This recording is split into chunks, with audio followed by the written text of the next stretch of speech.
Hi, this is Josh Kulp. We are learning Daf Shevui. We are learning Masechet Kiddushin Daf Nun Gimmel.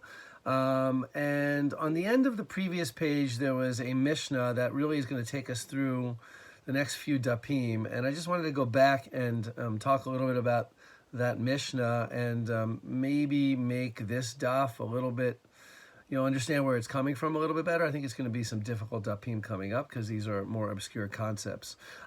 So the Mishnah has really three sections, and I really want to mainly explain why I think that the Mishnah is talking about these things. The first is somebody who does betrothing bechelko, which is a priest doing betrothal with his portion of the sacrifices. And priests are parts of the sacrifices that priests can eat, and so that's what it's referring to. It also refers to whether it's Kodshei Kodashim, most holy sacrifices, such as a chatat and an asham, or Kodashim Kalim, which are less holy sacrifices like a peace offering or a Pesach sacrifice. There are other ones as well. The second topic is Ma'aser Sheni, second tithe, which is produce that is set aside to be brought to Jerusalem, or the money used to redeem that produce. And the third topic is hekdesh, things that were dedicated to go to the temple, whether it was an animal or just any object or maybe money that was dedicated to the temple. It's about somebody who does betrothal with one of these things.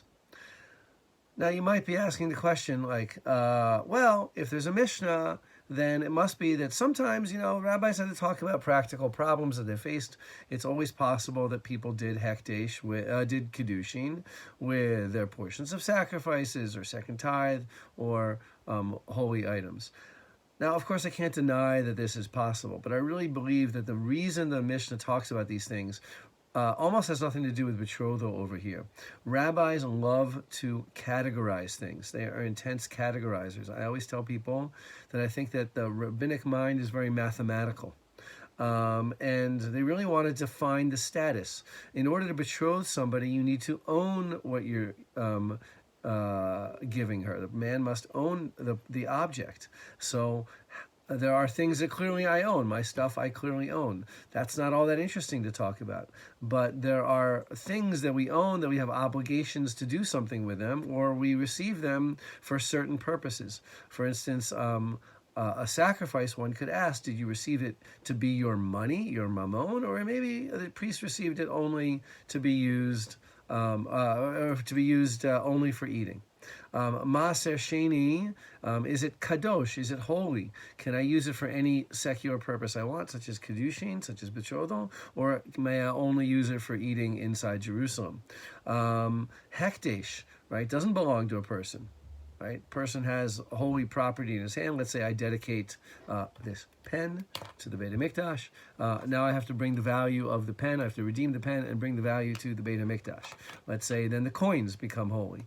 How much, or is there any way that these coins, this pen, whatever it is I may be holding, is there any way that belongs to me such that I could do kiddushin with it?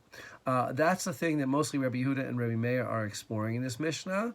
The technical details that we're going to get in the Gemara are not easy, but really the Gemara is not really about Kiddushin per se. It's really about the status of those three things. Portions of sacrifices that priests receive, second tithe, and items that were dedicated to the temple. I don't think this is going to make it any easier for you to understand these dapim. They were hard for me, but I do think that maybe it'll give you a little bit of perspective.